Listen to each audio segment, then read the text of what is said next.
साहब, level playing field से आप क्या मुराद लेते हैं?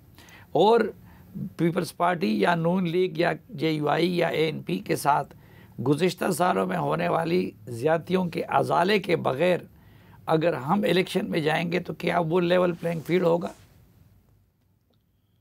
साफ़ी साहब, अगर आप माजी की ज़्यादतियों को कंपनसेट करने के लिए कुछ नई ज़्यादतियों के साथ इंतखाबात का मैदान सजाएंगे तो ये तो सिलसिला कभी ख़त्म नहीं होगा, क्योंकि इस वक्त जो ज़्यादतियाँ इस इलेक्शन में होंगी, अगले आने वाले इलेक्शन में यानी 2029 में जो इलेक्शन होंगे उसमें कोई और फरीक इस बात का मुतालबा कर रहा होगा कि मेरे साथ 2024 में ज़्यादती हुई तो अब इसलिए मैं किसी और के साथ ज़्यादती करूँगा तो फिर काम बराबर होगा। मेरे ख्याल में बेइंसाफ़ी को रिपीट करने की बजाय और उसके ज़रिए से इंसाफ को बराबर करने की बजाय कोशिश ये करनी चाहिए कि इस दफ़ा या जब भी इलेक्शन हों तो वो पूरे फेयरनेस के साथ हों। पिछली ज़्यादतियों को कंपनसेट करने के लिए कुछ नए फरीकों के साथ ज़्यादती ना की जाए, लेकिन जिन्होंने जुल्म और ज़्यादती की है, जराइम सरज़द हुए हैं, उनको डिस्क्वालीफाई भी करना है तो एक ड्यू प्रोसेस के ज़रिए कर दिया जाए, लेकिन ये ज़्यादतियों के ज़रिए से ज़्यादती को बैलेंस करना दुरुस्त नहीं होगा। नहीं, वो तो दुरुस्त नहीं होगा, लेकिन अब अगर किसी पार्टी का लीडर किसी जुर्म में जेल के अंदर हैं तो आप सिर्फ इस बुनियाद पे कि लेवल प्लेइंग फील्ड देना है और आप उनको करें, तो लोग तो उसको कानून की हुक्मरानी समझते हैं कि भाई कानून के तहत वो अंदर हैं या मैदान से आउट है। तो अगर ये सहूलत उनको दी जाती है और लेवल प्लेइंग फील्ड के नाम पे वो उनको बाहर कर दिया जाता है तो ये फिर क्या ज़्यादती नहीं होगी? नहीं, मैं तो ये नहीं कह रहा हूँ कि उनको बाहर निकाला जाए और लेवल प्लेइंग फील्ड के नाम पे उनको भी इंतखाब में पूरी तरह से उस तरह से हिस्सा लेने दिया जाए जो ऐसे शख्स को लेने दिया जाता है जो डिस्क्वालीफाइड नहीं है। अगर कानून के मुताबिक अदालतों के ज़रिए से वो डिस्क्वालीफाई हुए हैं और वो जेल के अंदर हैं तो मेरा ये मुतालबा नहीं है कि उन्हें बाहर निकाला जाए, लेकिन ये कानून और एक ड्यू प्रोसेस के ज़रिए से ही होगा ना। और जो अब तक हुआ है मुझे लगता है कि वो अदालती कार्रवाई के नतीजे में ही हुआ है, तो वो होना चाहिए। लेकिन जो बाकी लोग हैं जो डिस्क्वालीफाइड नहीं हैं, जो इंतखाबात में हिस्सा लेना चाहते हैं, उनको तो इंतखाबात में हिस्सा लेने दिया जाए और एक सियासी अमल को जारी रहना चाहिए। ठीक। मेरे साहब, कहीं न कहीं से तो हमें इस्लाह का आगाज़ करना होगा। आपको फ़ारसी से गहरा शग़फ़ भी है, वो जो कहते हैं पश्च-ए-बायत कर्द, क्या करें? हाँ, क्या किया जाए? 2-3 इक़दामात जिसके नतीजे में ये आने वाले इंतखाबात सबके लिए काबिल कबूल हो जाएँ। 2-3 स्टेप्स। देखिए, एक तो वही है कि वो क़ुव्वतें जो पाकिस्तान में मैटर करती हैं उनको सोचना चाहिए एनफ इज़ एनफ। अब हम ICU में पड़े हुए हैं, व्हाट नेक्स्ट? जिस शाख पे बैठे हुए हैं वही टूटने लगी है। दूसरी बात ये कि तमाम जो सियासी ताकतें हैं उनको भी अंडरस्टैंडिंग करनी चाहिए। एक चार्टर ऑफ डेमोक्रेसी की नई फार्म आनी चाहिए जिसको मैं चार्टर ऑफ पाकिस्तान कहता हूँ, ये मेरी ज़ाती राय है, जिसमें हम fundamentals of politics and economics and foreign policy तय करें आपस में बैठ के, ये लेग पुलिंग। और तीसरी जो बात मेरे ख्याल में है कि वो इदारे, जैसा मैंने कहा election commission of Pakistan 10 Guna powerful है इंडिया से, लेकिन इंडिया वाले हिलने नहीं देते किसी को। लेकिन ये मैंने ये वहाँ हुकूमत भी निगरान नहीं बनती। हाँ, और दो मुल्कों में नहीं निगरान बनना वैसे फजूल काम है, ख़त्म होना चाहिए, सिस्टम को बिठा देता है। और एक बात मैं अर्ज़ करूँगा, ये जो था ना जापान का तजर्बा और वो जो जर्मनी का, वहाँ आर्मी नहीं थी, लेकिन अगर थी मैकार्थर ने वहाँ कब्ज़ा किया, यशीदा को बिठाया, यशीदा ने फ़ौज की हेजमनी अमरीकी की मान के सर सुट के सोशो इकनॉमिक डेवलपमेंट की तो अमरीका को रिडेंडेंट किया। और इधर एडिनार को लाए 17 साल चांसलर, और वहाँ भी नेटो के टॉप्स बैठे थे, लेकिन उन्होंने भी फ़ौज की वहाँ अमेरिकन की नेटो की हेजमनी मानी, सर सट के काम किया, मुल्क को खड़ा किया। हमारे सियासतदानों को भी कम हो ये देखना पड़ेगा कि हम जो भी गिवन स्पेस है, स्पेस बहुत कम है, कोई माने या न माने, इसके अंदर है कि सबसे अच्छी परफॉर्मेंस अभी अच्छे मंशूर दें, प्रोग्रेसिव मंशूर दें, औरतों के हकूक़ के बारे में बात करें, माइनॉरिटी की बात करें, दोस्तों से जो हमारे हैं उनसे सुलूक की बात करें, और नौजवानों की बात करें, इकनॉमिक डेवलपमेंट की बात करें। और मैं अगली बात कहता हूँ सूबाई फौज मुख्तारी किया और सूबे बनाएं, डिवीजन तक पावर को शिफ्ट करें। और हमारी पार्टी को हमने दरख्वास्त की है कि एजुकेशन, हेल्थ, इंसाफ पे तवज्जो करें, एडमिन रिफॉर्म में मेगा पार्टी छोड़ दें, हम आगे बढ़ें। और मैं फिर ये कहूँगा कि तमाम सियासी क़ुव्वतों को, इंक्लूडिंग उनको, इनके बारे में कहा जा रहा है कि उनको सख्ती है, किसी को मेन स्ट्रीम से ना निकालने से कोई फ़ायदा नहीं होता। मुस्तफ़ा साहब, व्हाट टू डू? दो तीन स्टेप्स, दो तीन इक़दाम जो इलेक्शन को फ्री एंड फेयर बना सके? देखिए, इलेक्शन को फ्री एंड फेयर बनाने के लिए जहाँ तक ये मुकदमेबाजी और केसेस का ताल्लुक है, तो ये इससे हम बखूबी वाकिफ़ हैं कि 2018 में जो कैफियत मियां नवाज शरीफ साहब के साथ गुजर रही थी, जो RTS का फेलियर उनको इलेक्शन से बाहर रखने के लिए किया गया था, वो ही कुछ आज इमरान खान साहब को बाहर रखने के लिए किया जा रहा है। कहने का मकसद ये है कि 2018 के इलेक्शन के नतीजे में जो कंट्रोवर्सी जनरेट हुई, उसके बाद पाकिस्तान नहीं चल सका। 8 जमातों ने मिलकर इमरान खान साहब को हुकूमत नहीं करने दी और वो नताइज भी तस्लीम नहीं किए। इन इलेक्शंस की जो कंट्रोवर्सी होगी, उसके नतीजे में भी जो पॉलिटिकल साइकिल है इंस्टेबिलिटी का, वो बढ़ जाएगा।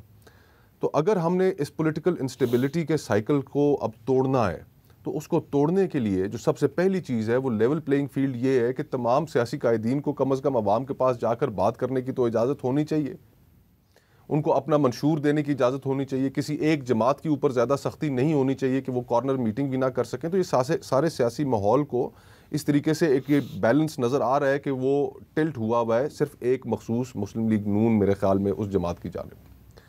बाकी जहाँ तक रह गई बात कि हमने इस मुल्क को अगर आगे लेके चल रहे हैं, तो फिर जहाँ पर हम इस्टेब्लिशमेंट के रोल को क्रिटिसाइज़ करते हैं, डिस्कस करते हैं, वहीं पर जो महदूद स्पेस है, उस महदूद स्पेस में हमें पॉलिटिकल पार्टीज़ के किरदार को भी जांचना चाहिए।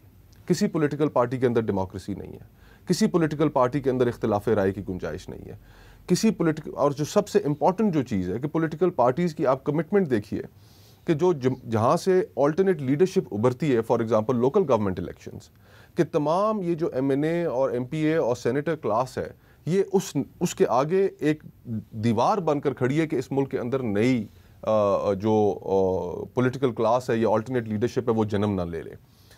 तो बहुत सी रिफॉर्म्स की ज़रूरत है। ये तो सिर्फ हम कुछ जितने आपने प्रोग्राम किया है इसमें हम रिफॉर्म्स ही डिस्कस करते रहें तो वो बहुत चीज़ों की पाकिस्तान को ज़रूरत है। लेकिन बुनियादी तौर पर अब हमें ये फ़ैसला करना पड़ेगा कि इस मुल्क को हम आगे इस तरह नहीं चला सकते। हमारे सामने एविडेंस मौजूद है, हमारी इकॉनमी बैंकरप्सी के दहाने पे खड़ी है, हम पॉलिटिकली बहुत पोलराइज्ड हैं। अगर हमने मुल्क को ठीक करना है तो फिर सबसे पहले जो हुकूमत का इख्तियार है, जो ये तय करना होगा कि पाकिस्तान चलाने का इख्तियार किसके पास है। बड़ी बात कह दी कि हमारी सियासी जमातों के अंदर जमहूरियत नहीं है। वो दूसरे से तो अब फ्री एंड फेयर इंतखाब का हक़ मांगती है, लेकिन ख़ुद अपनी जमातों के अंदर इंतखाबात नहीं करने देती। फिर जो MNA और सेनेटर्स आ जाते हैं वो लोकल गवर्नमेंट को चलने नहीं देते, इलेक्शन ही नहीं कराते। कल मैं हुसैन हक्कानी साहब का आर्टिकल पढ़ रहा था, उसमें उन्होंने एक बड़ी अच्छी बात कही थी। वैसे तो पूरा आर्टिकल बहुत अच्छा था कि सियासत जो है वो इवेंट्स का नहीं बल्कि एक प्रोसेस का नाम है। अब ये प्रोसेस हम रातों रात कैसे रिवर्स कर सकते हैं? इन सियासतदानों के, इन वोटरों के, इन इदारों के मिजाज को हम कैसे एक महीने में बदल सकते हैं? साफ़ी भाई, एक हमारा हमने इस सोच को भी एक हमारे अंदर बस रच गई है कि सुबह उठें पाकिस्तान ठीक हो, महीने बाद पाकिस्तान ठीक हो, 6 महीने बाद पाकिस्तान ठीक हो। ऐसे नहीं होता। देखिए, अब आज अगर इंडिया की हमारे पड़ोस में इकट्ठे हमने सफ़र शुरू किया, दोनों ममालिक ने, आज अगर वो कहीं किसी मुकाम पर पहुँचा है तो उसके ऊपर दहाइयों का सफ़र जो है वो पाकिस्तान को इस वक्त, अगर आज आप ठीक फैसले करने शुरू करेंगे तो कम अज़ कम 10 साल चाहिए। कम अज़ कम आपको 2-3 इलेक्शन साइकिल चाहिए जो बग़ैर किसी मिलावट के हों, तब जाके पाकिस्तान किसी मुकाम पर ज़रूर पहुँच जाएगा। लेकिन अगर हम ये एक्सपेक्ट करें कि सुबह उठें और सारी चीज़ें ठीक हों, उस तरह नहीं होना। और दूसरी चीज़ कि यहाँ पर हमारे यहाँ पर एक और चीज़ ये भी रच बस गई है, मीडिया में भी, सियासतदानों में तो चले होती ही है, हमारे जजेस के अंदर, हमारे जनरल्स के अंदर, कि मुल्क हमने ठीक करना है। मुल्क ठीक करना ना जजेस का काम है, ना जनरल्स का काम है, ना मीडिया का काम है।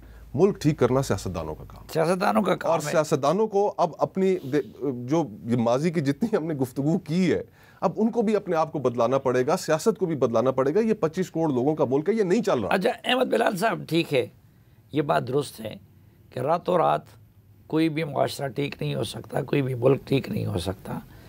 लेकिन अब उस रोज़ में चाइना में मेरी मुलाकात हुई बांग्लादेश के एक रुकन पार्लियामेंट से, वो हसीना वाजिद साहिबा की पार्टी से थे।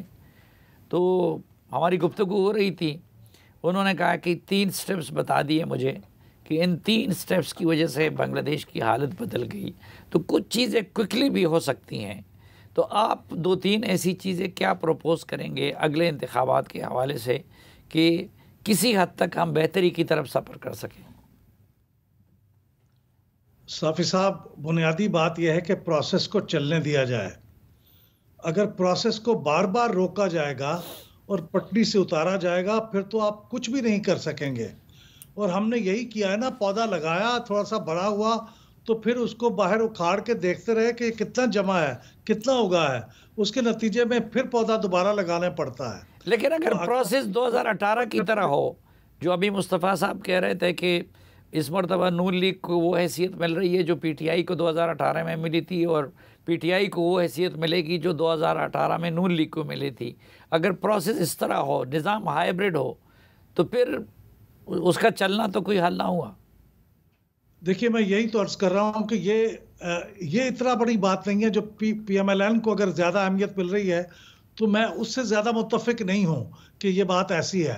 पीएमएलएन को तो जो उनके साथ पिछली दफ़ा हुआ वो चीज़ें अनडू हो रही हैं, लेकिन पीटीआई के साथ अगर कोई ज़्यादतियाँ हो रही हैं तो वो नहीं होनी चाहिए। लेकिन मेरा इशारा प्रोसेस को बार बार रोकने का फ़ौजी मदाखलत की तरफ था। अगर फ़ौजी मदाखलत ना हो तो इलेक्शन कहीं थोड़ा सा इतना अच्छा ना भी हो तो अगली दफ़ा करेक्ट हो जाएगा, और पार्लियामेंट एक दफ़ा सही अगर परफॉर्मेंस ना भी दे तो नेक्स्ट टाइम ठीक हो जाएगी। उसको मौका दें कि वो अपने साथ साथ बतदरीज बेहतर होती चली जाए।